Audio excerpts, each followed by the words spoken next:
नमस्कार, संघर्ष वृत्तवाहिनीमध्ये आपलं स्वागत। घेऊया ठाणे आणि आसपासच्या परिसरामधील घडणाऱ्या महत्त्वाच्या घडामोडींचा आढावा। देशातील 10 केंद्रीय कामगार संघटना व क्षेत्रावरती स्वतंत्र महासंघ यांच्या अखिल भारतीय संयुक्त मंचच्या वतीने 9 जुलै रोजी सर्व विभागांमधील कामगार कर्मचाऱ्यांच्या सामायिक मागण्यांसाठी देशव्यापी सार्वत्रिक संप पुकारलेला आहे। राज्यात महिला व बालविकास विभाग व राष्ट्रीय आरोग्य अभियानामध्ये सुमारे 2 लाख अंगणवाडी कर्मचारी, 7500 पेक्षा अधिक स्वयंसेविका कार्यरत आहेत। अंगणवाडी व आशा सेविका ग्रामीण, आदिवासी व नागरिक क्षेत्रामध्ये शासनाच्या योजनेचे फायदे देण्याचे महत्त्वाचे काम करत आहेत। अंगणवाडी सेविकांमार्फत 6 महिने 6 वर्ष बालकांना योग्य आहार, आरोग्य, शिक्षण तसेच गरोदर व स्तनदा महिलांना आहार, आरोग्य सेवा पुरवण्याचं काम केलं जात आहे। आशा स्वयंसेविका राष्ट्रीय आरोग्य अभियानाचे दुवा असून जनतेला आरोग्याचे फायदे मिळवून देण्याचं महत्त्व काम करून देत आहे।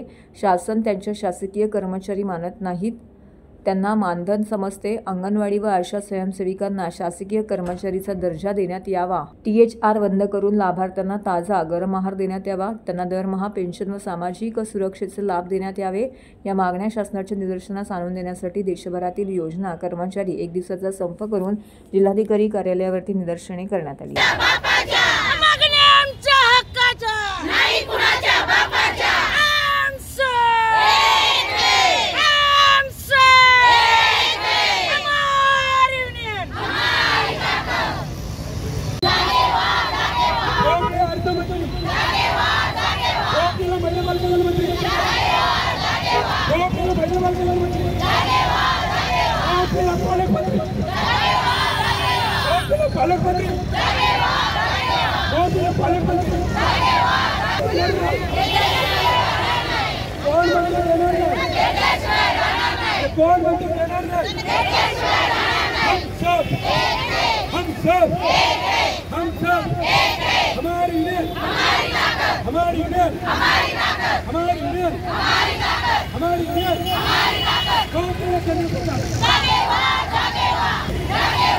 जे आता नवीन 4 कायदे लागू केले ते रद्द करायचे। कंत्राटी पद्धत, खाजगीकरण पद्धत आहे ती पूर्ण रद्दपणे झाली पाहिजे।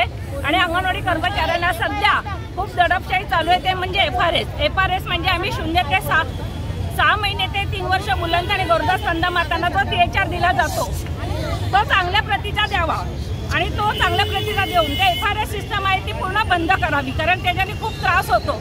ज्या आधार कार्ड बायकांचे मोबाईल नंबर बंद आहे त्यांना OTP जात नाही, अशा महिलांचा आम्ही OTP न घेता FRS कसं करणार? FRS पूर्णपणे बंद झालं पाहिजे। आता नवीन सांगितलंय 3 वर्ष ते 6 वर्ष मुलांचं पण FRS केलं पाहिजे, ते पूर्ण रद्द झालं पाहिजे। आणि अंगणवाडीचा आणि पेन्शन पण मिळाली पाहिजे। सरकारचं दुर्लक्ष आहे, पूर्णपणे दुर्लक्ष दिलेलं आहे सरकारने। लाडक्या बहिणीचे फॉर्म भरायला सांगितले तेही पैसे दिले नाही, फक्त 200 कार्यालयात दिले। आम्ही आता पेन्शन, ग्रॅज्युटी, मानधनवाढ आणि आता मानधनवाढी बरोबर आम्हाला प्रोत्साहन भत्ता 2000 रुपये वाढून देणार होते, तोही अजून दिलेला नाही। ऑक्टोबर 2024 पासून आमचा प्रोत्साहन भत्ता राहिलेला आहे, तोही आम्हाला लवकरात लवकर मिळाला पाहिजे। मोबाईलचे पैसे, रिचार्जचे पैसे नाही, CBVNचे पैसे नाही। सर्व नागरिकांना आवाहन करण्यात येत आहे की सध्या डासांमार्फत पसरणाऱ्या डेंग्यू या आजाराचा प्रसार रोखण्यासाठी प्रत्येकाने पुढील प्रमाणे कार्यवाही करावी। डेंग्यू आजार एडिस इजिप्ती हा डास चावल्याने होतो। या डासांची पैदास साचलेल्या किंवा साचवलेल्या स्वच्छ पाण्यामध्ये होते। 8 दिवसांपेक्षा जास्त दिवस पाणी उघडे व साचून राहिल्यास त्यात डास अंडी घालतात। अंड्यांच्या अळ्या तयार होऊन पुढे डास तयार होतात। यासाठी आपल्या घरातील पाणी साठे, उदाहरणार्थ बॅरल्स, पिंपे, टाक्या, हौद, रांजणे इत्यादी दर आठवड्याला रिकामे करून घासून पुसून कोरडे करून पुन्हा भरावे। 1 दिवस कोरडा दिवस म्हणून पाळावा। पाणी साठ्यांना घट्ट झाकणे बसवावीत किंवा जुनी साडी, चादर, धोतर यांनी बांधून झाकून ठेवावीत, म्हणजे डास त्यात जाऊन अंडी घालणार नाहीत। घराच्या गच्चीवर, आजूबाजूला, अंगणात कोठेही पाणी साचू देऊ नये। भंगार सामान उघड्यावर टाकू नये, उदाहरणार्थ टायर्स, प्लास्टिक सामान, कुंड्या, टाकाऊ वस्तू इत्यादी। अशा सामानात पावसाचे पाणी साठून त्यात डेंग्यूच्या डासांची पैदास होते। घरातील कूलर्स, फ्रीजच्या पाठीमागील ट्रे हे देखील वेळोवेळी कोरडे करावेत. लक्षात ठेवा, नुसत्या फवारणीने डास घनता कमी होत नाही, तर त्यासाठी डास पैदास ठिकाणे नष्ट करणे ही आपल्या सर्वांची जबाबदारी आहे. कोणताही ताप अंगावर न काढता जवळच्या शासकीय रुग्णालयात मोफत औषधोपचार घ्या. अशा प्रकारे नागरिकांनी सहकार्य केल्यास डेंग्यूचा प्रसार रोखणे सहज शक्य आहे.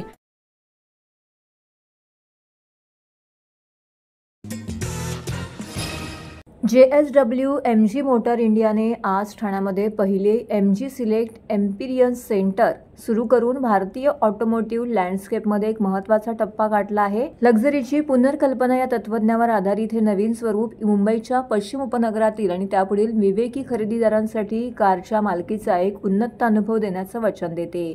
MG सिलेक्ट एक्सपिरियन्स सेंटर्सना संवेदी अनुभव, वैयक्तिक सेवा, MGच्या प्रतिष्ठित उत्पादन श्रेणीचे प्रदर्शन, नवीन युगातील लक्झरी, नवनिर्मित आणि टिकाऊपणा यांचा मिलाप म्हणून पाहिलं जात आहे. ठाण्यातील हे केंद्र रोझा विस्टा, वाघबीळ, कावेसर, ठाणे पश्चिम येथे आहे. 2025च्या तिसऱ्या तिमाहीच्या अखेरीस भारतातील 13 प्रमुख शहरांमध्ये अशी 14 केंद्र सुरू करण्याची योजना आहे. त्यापैकी हे पहिलं आहे. JSW MG मोटर इंडियाचे व्यवस्थापकीय संचालक अनुराग मेहरोत्रा यांनी भारतातील लक्झरी वापराच्या घातकीय वाढींवरती भर दिलाय आणि MG सिलेक्टचे उद्दिष्ट कारच्या मालकीच्या अनुभवाला पुन्हा परिभाषित करून या वाढत्या विभागाला सेवा देणे हे असल्याचं अधोरेखित केलंय. त्यांनी डीलर भागीदारांच्या सहकार्याने तांत्रिकदृष्ट्या प्रगत उत्पादने आणि विशेष अनुभव देण्याच्या ब्रँडच्या वचनबद्धतेचा पुनरुच्चार केला आहे. या भव्य उद्घाटनाच्या निमित्ताने बहुप्रतीक्षित MG सायबस्टर, जगातील सर्वात वेगवान MG आणि MG M9 प्रेसिडेन्शियल लिमोझिझम ही 2 वाहनं उत्साही लोकांसाठी प्रत्यक्ष पाहण्याकरिता आणि अनुभवण्यासाठी प्रदर्शनामध्ये ठेवण्यात आलेली आहेत. MG सिलेक्टचे अनावरण अशा वेळी झाले जेव्हा भारतीय लक्झरी कार बाजार लक्षणीय वाढ अनुभव घेत आहे. ज्याला विकसित होत असलेल्या ग्राहक मानसिकता, टियर 2 आणि टियर 3 शहरांमध्ये वाढलेली समृद्धी आणि लक्झरी इलेक्ट्रिक वाहनांची वाढती मागणी यामुळे चालना मिळते आहे. या विभागात 2024मध्ये वार्षिक 6% वाढ दिसून आली, ज्यात विक्री प्रथमच 50,000 युनिट्सच्या पुढे गेली आहे. विशेषतः लक्झरी EV बाजारपेठेत 2024च्या याच कालावधीच्या तुलनेमध्ये 2025च्या जानेवारी-मे कालावधीमध्ये 66% वाढ झाली आहे.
ड्राइविंग सीट पे कौन बैठे ड्राइविंग सीट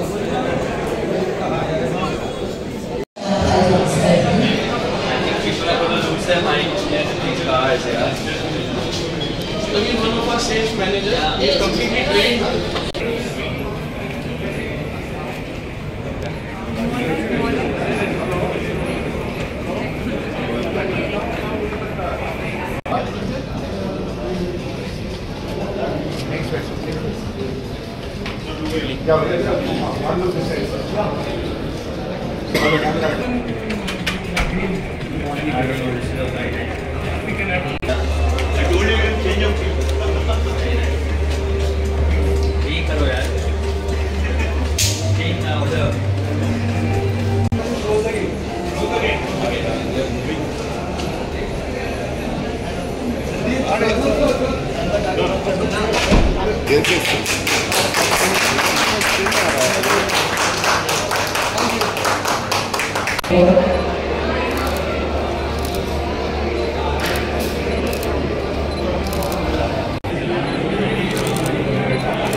सर कुछ ऐसे, सर कुछ ऐसे ऐसे ऐसे, हाँ yes.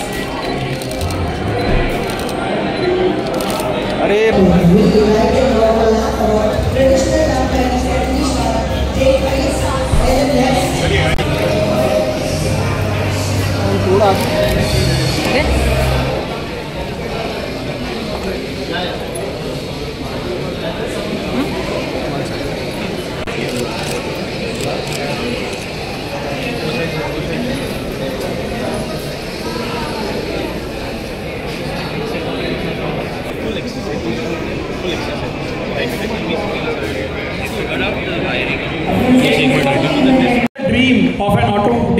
by Mr. Ajit Singh L. Singhani, my grandfather, fondly known as Dadaji, and innovation and commitment. For over 2 decades, I have had the privilege of leading our logistics and dealership businesses with long-standing association with brands like JSW, ACC, Ultratech, Ambuja, and car dealership brands like MG Select, Honda, Skoda, Toyota. Everybody give it up for Mr. Pawan L. Singhani.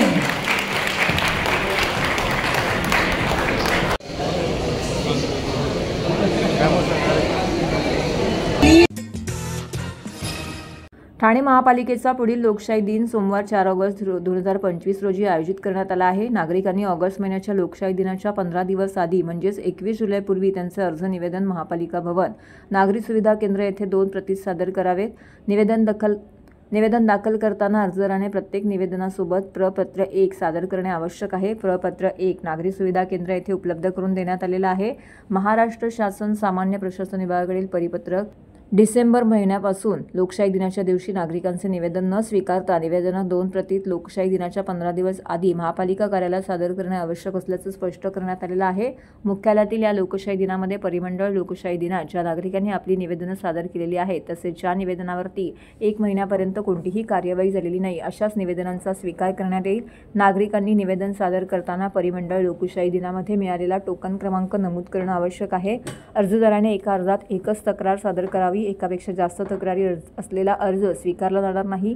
त्याचप्रमाणे आस्थापना विषयक विविध न्यायालयात लोकायुक्त यांच्याकडे प्रलंबित असलेल्या प्रकरणाच्या तक्रारी, माहिती अधिकार कक्षेत येणारी प्रकरणे तसेच राजकीय पक्षाच्या नगरसेवकांच्या संस्थेच्या लेटरहेडवरील अर्ज अंतिम उत्तर दिलेला आहे किंवा देण्यात येणार आहे अशा प्रकरणी केलेला अर्ज तक्रार वैयक्तिक स्वरूपाची नसेल तर अर्ज स्वीकारले जाणार नाहीत याची नोंद घ्यावी. मुंबई, पालघर आणि गुजरात भागातील वाहतुकीसाठी महत्त्वाचा मानला जाणाऱ्या घोडबंदर मार्गावरील गायमुख घाट रस्त्याच्या ठाणे मीरा रोड मार्गिकेच्या दुरुस्तीचं काम महिनाभरापूर्वी करण्यात आलं होतं, तर यंदा लवकरच सुरू झालेल्या पावसामुळे मीरा रोड ठाणे मार्गिकेच्या दुरुस्तीचं काम करण्यात आलेले नसून या रस्त्याची अक्षरशः चाळण झाली आहे. या रस्त्याच्या दुरावस्थेवरून शिवसेना नेते राजन विचार यांनी संताप व्यक्त करत भ्रष्टाचार करण्यात, पक्ष फोडण्यातच हे सरकार मशगूल असल्याची टीका केली आहे. घोडबंदर मार्गावरील गायमुख घाट परिसरातील रस्ता डांबरी असून त्यावर दरवर्षी पावसाळ्यामध्ये खड्डे पडतात. या मार्गावरून मोठ्या प्रमाणामध्ये अवजड वाहनांची वाहतूक सुरू असते. खड्ड्यांमुळे वाहनांचा वेग मंदावून कोंडी होते. मुंबई, पालघर तसेच गुजरात भागातील वाहतुकीसाठी हा रस्ता सर्वात महत्त्वाचा मानला जातो. हा रस्ता काँक्रीटचा करण्याचा विचार सार्वजनिक बांधकाम विभागाचा होता, मात्र वन विभागाकडून त्यास परवानगी मिळत नसल्याची बाब उघडकीस आली होती. परवानगी मिळत नसल्यामुळे सार्वजनिक बांधकाम विभागाकडून दरवर्षी डांबरी रस्त्यांची दुरुस्ती करण्यात येते. यामुळे खड्डे आणि कोंडी ही समस्या येथे दरवर्षी दिसून येते. मात्र यंदा लवकर सुरू झालेल्या पावसामुळे मीरा रोड ठाणे मार्गिकेच्या दुरुस्तीचं काम करण्यात आलेलं नसून या रस्त्याची अक्षरशः चाळण झालेली आहे. या रस्त्याच्या दुरावस्थेवरून शिवसेना नेते राजन विचार यांनी संताप व्यक्त केलेला आहे. आज संपूर्ण आता मीरा भाईंदरवरनं मी आलो आणि या मीरा भाईंदरवरनं ठाण्याला जर जायचं असेल तर मला वाटतं परिस्थिती आज बघा कशा पद्धतीने आलेली आहे. आज इथे दरवेळेला ट्रक पलटी होतात. 15 दिवससुद्धा रस्ता हा टिकला जात नाही. म्हणजे कशा पद्धतीने या ठिकाणी भ्रष्टाचार चालू आहे आणि ज्या पद्धतीने तुम्ही बघितलं रस्त्याची अवस्था बघा कधी आहे. आज कित्येक ठिकाणी हा रस्ता खचले गेलेला आहे आणि हा 8 दिवसापूर्वी या ठिकाणी सिमेंट भरला होता. तर 8 दिवसामध्ये त्याचं हे त्या ठिकाणी खडी बाहेर निघून आज हे झालं आहे. कित्येक वेळा वाहन पलटी होऊन किती लोकांचं मृत्युमुखी या ठिकाणी पडलेलं आहे आणि वारंवार या ठिकाणी खड्डे बुजवण्याचं काम केलं जातं. आणि आज ही परिस्थिती एवढी भयानक आहे. कुठल्याही इथल्या आमदार असेल किंवा खासदार असेल या लोकांना वेळ नाही आहे. फक्त इथे मशगूल आहेत. हे कार्यकर्ते फोडा, ते कार्यकर्ते फोडा. आज तुम्ही बघितलं असेल या संपूर्ण ठाणे शहरामध्ये खड्ड्यांचं साम्राज्य झालेलं आहे आणि आज त्या तिथे महापालिका MSRDCवरती ढकलते, त्यानंतर MSRDC ह्याच्याकडे ढकलते महापालिकेवरती. अशी सर्व टोलवाटोलवी चालू आहे आणि आज सर्वसामान्य माणूस आज कशा पद्धतीने या ठिकाणी जीव धोक्यात घालून या ठिकाणी रस्त्यावरनं बिचारे गाडी नेत आहेत. मला वाटतं या गोष्टीचा सर्व नागरिकांनी याची दखल घेतली पाहिजे आणि यांना घरी बसवलं पाहिजे. चल कुठे गाडी बोलू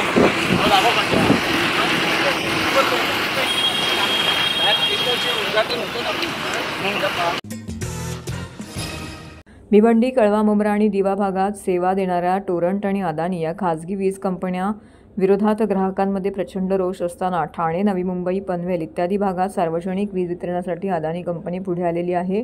हा वीज वितरण खासगीकरणाकडे जाणारा मार्ग असल्याने नागरिक त्यांच्या विरोधात आहेत. या क्षेत्रात काही ठराविक भांडवलदार कंपन्यांना प्रवेश दिल्याने घरगुती वापर करणाऱ्या ग्राहकांवरती वाढीव बोजा पडू शकतो. खासगी कंपनी व नफेखोरी करण्याच्या उद्देशाने या क्षेत्रात उतरत असलेल्या भविष्यात गरीब जनतेला याचा भुर्दंड सोसावा लागेल. त्यामुळे प्रशासन महावितरणाच्या खासगीकरणाच्या घेत असलेल्या निर्णयाला तसेच वीज ग्राहकांसाठी स्मार्ट तथा प्रीपेड मीटर बसवण्यास नागरिकांचा विरोध असल्याने हे निर्णय रद्द करावे या मागणीसाठी ठाणे काँग्रेसतर्फे महावितरणाच्या मुख्य कार्यालयासमोर निषेध आंदोलन करण्यात आलं. यावेळी वीज कंपनी जनतेच्या मालकीची नाही, कुणाच्या बापाची, अदानी हटाव, देश बचाव अशी जोरदार घोषणाबाजी देखील केली. यावेळी अदानी इलेक्ट्रिक कंपनीज वितरणाचा परवाना देऊ नये, राज्य सरकारने वीज कंपन्यांचे खाजगीकरण धोरण रद्द करावे, स्मार्ट व प्रीपेड मीटर बसवण्यात येऊ नये अशा मागण्यांचं निवेदन महावितरणाचे अधीक्षक अभियंता मेश्राम यांना दिलं आहे. याप्रसंगी बोलताना विक्रांत चव्हाण म्हणाले की वीज ही जनतेच्या हक्काची असून महावितरण ही सरकारी कंपनी असल्याने या लोकांच्या अधिकाराखाली येते, पण खाजगीकरणानंतर ती लोकांच्या नियंत्रणातून बाहेर जाईल. काही उद्योग समूहांना फायदा मिळावा यासाठी खाजगीकरण केलं जात आहे. याला विरोध करण्यासाठी आजचे आंदोलन करण्यात आलं आहे. या आंदोलनाला राष्ट्रवादी शरद पवार गटाच्या महिला अध्यक्ष सुजाताताई घाग यांसह विविध सामाजिक संघटनांनी उपस्थित राहत पाठिंबा दिला आहे. ठाणे काँग्रेस अध्यक्ष विक्रांत चव्हाण यांच्या नेतृत्वाखाली करण्यात आलेल्या या आंदोलनामध्ये ठाणे काँग्रेसचे प्रवक्ते राहुल पिंगळे यांच्यासह पदाधिकारी आणि कार्यकर्ते मोठ्या संख्येने उपस्थित होते. सरकार युती सरकार मोदी मोदी अडाणी अडाणी मोदी मोदी अडाणी युती सरकार युती सरकार. अरे कोण म्हणतं देणार नाही, अरे कोण म्हणतं देणार नाही, कोण म्हणतं देणार नाही, कोण म्हणतं देणार नाही, कोण म्हणतं देणार नाही, कोण म्हणतं देणार नाही. संपूर्ण महाराष्ट्र, संपूर्ण देश विकायला काढलेला आहे. हे अलीबाबा और 40 चोर आणि ही 3 माकडं जी आहेत केंद्र सरकारची या महाराष्ट्रातली, यांनी संपूर्ण महाराष्ट्र विकायला काढलेला आहे. त्याचाच एक भाग म्हणून MSEBचं खाजगीकरण करतायत, अडाणीला देत आहेत. MSEB मध्ये 1 लाख कर्मचारी आहेत महाराष्ट्रात, तेही आज लाक्षणिक संपावरती आहेत. त्यांच्या सर्व कुटुंबांवरती जवळजवळ 5 ते 7 लाख लोकांवरती उपासमारीची पाळी आहे. हे ठाणं संपूर्ण खाजगीकरणाच्या माध्यमातून MSEB हे ठाणं गुजरातच्या अडाणीला द्यायला काढलेलं आहे. थोड्या दिवसांनी येऊन या ठिकाणी ते आमची नावं सुद्धा गुजरातमध्ये घ्यायला लावतील. आम्हाला विचारतील केम छो विक्रांत भाई, कैसे छे, गुजरात में आऊ छे. तर त्यामुळे मराठी माणूस संपायला निघालेला आहे आणि म्हणून मराठी माणसाचा आवाज बुलंद करण्यासाठी, या बेरमशाहीच्या विरोधात आवाज उठवण्यासाठी आम्ही हा go back Simon, go back चले अडाणी, चले जाओ अडाणी, हा महात्मा गांधींनी दिलेली ही स्लोगन्स, आम्ही या लाला लाजपत रायनी दिलेली ही स्लोगन्स आम्ही या ठिकाणी घेतलेली आहेत. आम्ही संपूर्णपणे MSEBच्या कामगारांच्या पाठीशी आहोत. ठाणेकर जनतेला माझं आव्हान आहे आमचं काँग्रेसचं की आपण मोठ्या संख्येने आम्ही सह्यांची मोहीम हातात घेणार आहोत. मोठ्या संख्येने सह्यांच्या मोहिमेत सहभागी होऊन सर्वांनी एकत्रित एकजूट दाखवून या अडाणीला ह्या ठाण्यातूनच नव्हे तर या महाराष्ट्रातून हद्दपार करावा, याकरता आजचं हे निषेध आंदोलन आहे. या निषेध आंदोलनावरला सुजाता घागताई, राष्ट्रवादीच्या महिला अध्यक्ष, तसे इतर राजन राजे असतील, इतर धर्मराज्य पक्ष असतील, संभाजी ब्रिगेड असतील, सगळ्यांचा पाठिंबा आहे आणि त्यामुळे हे आंदोलन आम्ही संपूर्ण ठाणेभर नेणार आहोत. बघा, महानगरपालिकेच्या निवडणुका होऊ द्या किंवा विधानसभेच्या निवडणुका होऊ द्या किंवा मग लोकसभेच्या निवडणुका होऊ द्या, त्याच्याशी काही घेणं देणं आहे. जनतेचा आवाज बुलंद असतो. Government of the people, by the people, for the people. हे या देशामध्ये लोकशाही जिवंत आहे. या महाराष्ट्रामध्ये मराठी माणूस जिवंत आहे. या महाराष्ट्रामध्ये सरकारी कर्मचारी जिवंत राहायला पाहिजे आणि या सरकारी यंत्रणेमध्ये मराठी माणूसच जगला पाहिजे. गुजराती येता कामा नये.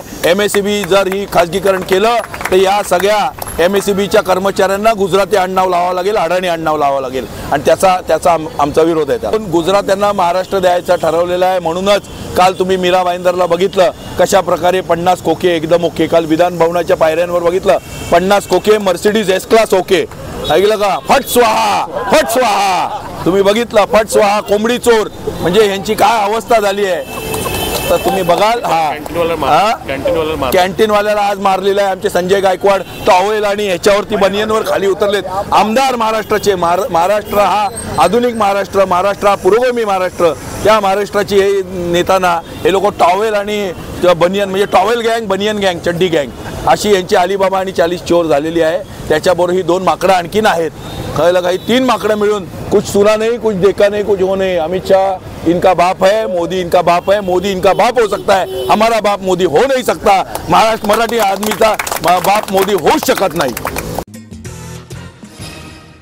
ठाणे जिल्हा माहिती कार्यालयाच्या छतावरती अनोख्या संकल्पनेतून तयार करण्यात आलेल्या टेरेस गार्डनला जिल्हाधिकारी अशोक शिनगारे यांनी नुकतीच भेट दिली आहे. यावेळी पर्यावरण अभ्यासक विजयकुमार कट्टी यांनी त्यांना टेरेस गार्डनबाबत तसेच झाडांचे संगोपन थ्रेड टू ट्रेंड या विषयावरती सविस्तर माहिती दिली. यावेळी ठाणे जिल्हा सैनिक कल्याण समितीचे नागरी सदस्य दिलीप गुप्ते, सहाय्यक पोलीस उपनिरीक्षक सुनील भाट, जिल्हा माहिती कार्यालयातील कर्मचारी राजू भोये, स्वरूप फुले उपस्थित होते. जिल्हाधिकारी अशोक शिनगारे म्हणाले की टाकाऊ वस्तूंपासून टिकाऊ, उपयोगी, स्वस्त अशी वस्तू निर्माण करणं हे अत्यंत कौतुकास्पद आहे. 3R म्हणजे रिड्यूस, रियूज आणि रिसायकल या तत्वांचा अवलंब करून या वस्तू बनवलेल्या असून आपली जीवनशैली याच तत्वांवरती उभी करणं गरजेचं आहे. ते पुढे म्हणाले की निसर्गपूरक, निसर्ग संवर्धन अशा पद्धतीचा अवलंब आपल्या जीवनाचा भाग बनवा ही शासनाची अपेक्षा आहे. तोच धागा पकडून आपणही कार्यात झोकून देऊया. जिल्हा माहिती अधिकारी मनोज सानप, पर्यावरण अभ्यासक विजयकुमार कट्टी त्यांच्या सर्व सहकाऱ्यांचं कौतुक करावं तितकं कमी आहे. या प्रसंगी महाराष्ट्र शासनाचे मुखपत्र असलेले लोकराज्य मासिक जिल्हाधिकारी अशोक शिनगारे यांना जिल्हा माहिती अधिकारी मनोज सानप यांनी भेट दिली आहे. तसेच भारतीय सैन्य दलाच्या महाराष्ट्रातील शौर्य पुरस्कार विजेत्या अधिकारी जवानांवरील महारथी महाराष्ट्राचे या पुस्तकांचे 4 भाग जिल्हाधिकारी शिनगारे यांना लेखक तथा ठाणे जिल्हा सैनिक कल्याण समितीचे नागरी सदस्य दिलीप गुप्ते यांनी भेट दिली.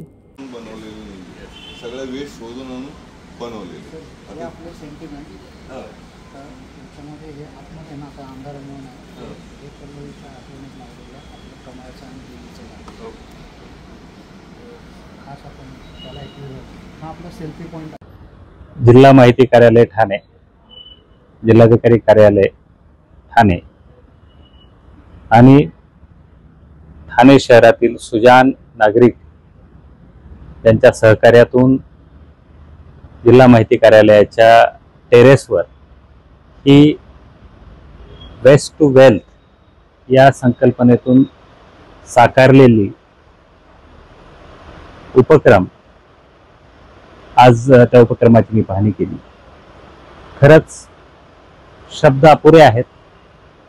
जो प्रयत्न त्यांनी केलेला आहे तो प्रयत्न आपण सगळ्यांनीच करणं गरजेचं आहे.